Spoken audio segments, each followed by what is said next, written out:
네, 임기 반환점을 둔 윤석열 대통령. 지난주 대국민 남하로 승부수를 던졌습니다. 하지만 오늘 발표된 여론조사에서 국정 수행 부정평가가 취임 후 최고치를 경신했습니다. 이런 가운데 이번 주는 특히 특검과 사법 리스크를 두고 여야 공세가 한층 격화될 전망이죠.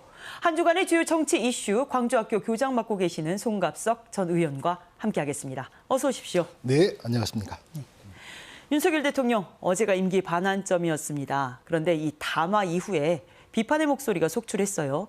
특히 담화 전에도 전남대 교수들이 시국선언문까지 발표를 했는데요. 이 호남 민심은 어땠는지 궁금합니다. 호남 민심이야 예전부터 윤석열 대통령에 대해서 굉장히 부정적이었죠. 전 연령대 또 어떤 지역을 네. 가릴 것 없이 부정평가가 긍정평가를 압도하고 있는 상황이다라고 하는 게 지금 현재의 현실인 것 같습니다.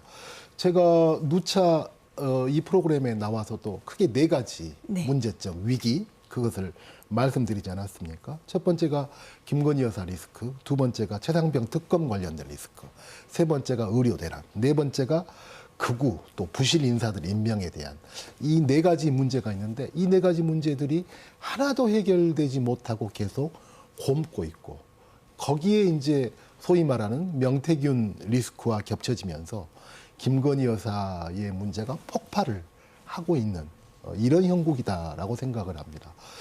그런 와중에 뭐 그것이 승부수인지 뭔지는 모르겠지만 윤석열 대통령이 담화를 했죠. 불에 기름을 부은 격이죠. 불에 기름을 붓는 격이었다. 담화를 그렇게 평가를 하셨어요. 네.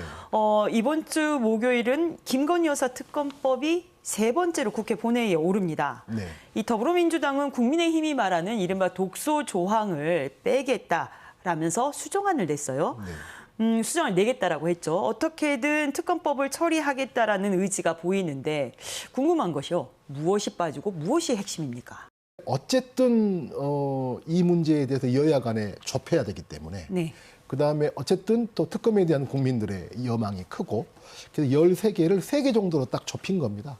하나는 주가 조작 문제, 나머지 2개는 명태균 리스크와 파생된 건데 거기에 관련해서 선거 조작, 부정선거의 문제, 국정농단의 문제 이렇게 3가지로 그냥 아주 단순하게 압축을 했고요.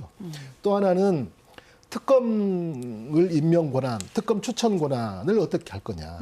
이것도 최상병 특검과 마찬가지로 제3자 특검, 뭐 예를 들자면 대법원장이나 또 대한변협에서 추천하는 이런 걸로 바꾼다라고 하거든요. 그렇다면 그 명품백 수수 의혹 등 관련된 거는 다 빠졌다라는 얘기인데요.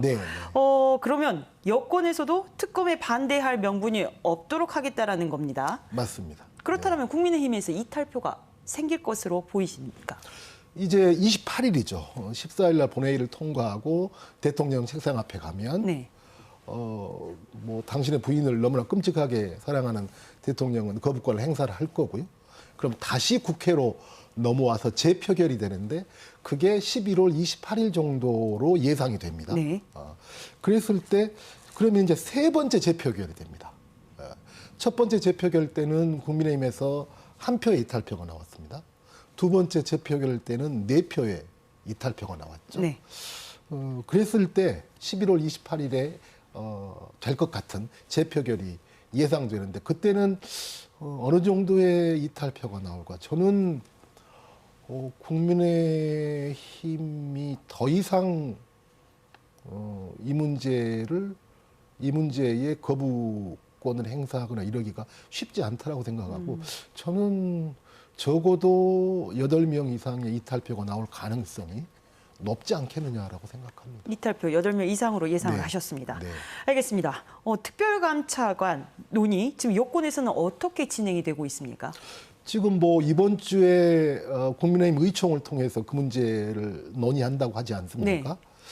근데 지금의 상황은 특별감찰관을 임명한다고 해서 이런 문제가 해결된다거나 국민들을 설득할 수 있다거나 그런 시기는 이미 지났다라고 생각을 합니다.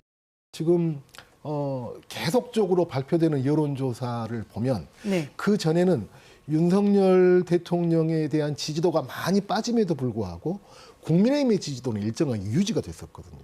그런데 몇 주 전부터는 동조화 현상이 일어나면서 민주당과의 차이가 커지고 있거든요. 네. 그런 상황을 국민의힘이 계속 견딜 수 있을까요? 저는 쉽지 않다라고 생각을 하고요.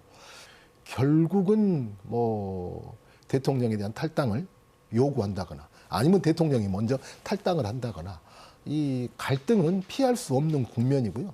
지금 잠깐 조용한 것은 한동훈 대표가 저는 포기한 것 아닌가라고 생각합니다. 대통령에 대해서. 대통령의 어떤 건의나 제안을 했을 때 그것이 받아들여질 가능성은 이제 이미 없구나라고 하는 판단을 하고 있지 않는가라고 봅니다. 알겠습니다. 일단 국민의힘 의총 결과에 네. 또 주목을 해봐야 될 것 같고요. 그 다음 날 이재명 대표 1심 재판이 있습니다. 이 대표 선고 결과 네. 향후 전국에 어떤 영향을 미칠 것으로 보이십니까? 뭐 여야를 막론하고 차기 대권과 관련해서 가장 유력한 주자이기 때문에 근데 그것의 어떤 판결이 결국은 대통령 피선거권 문제하고 직결이 되는 문제이기 때문에 아무래도 그 문제는 뭐 민주당이 됐건 네. 또 진보 보수를 막론하고 또 어느 정당을 지지하는가의 문제를 막론하고 굉장히 주의 깊게 볼 수밖에 없는 그런 상황이다라고 봅니다. 아무리 뭐 그 지지가 높다고 할지라도 법적으로 출마할 수 없는 신분이 된다라고 한다면 또 다른 문제와 어려움이 있을 거니까 정말로 그것은 11월 달 두 건의 재판에 대해서는 좀 예의주시해야 되지 않을까라고 생각합니다.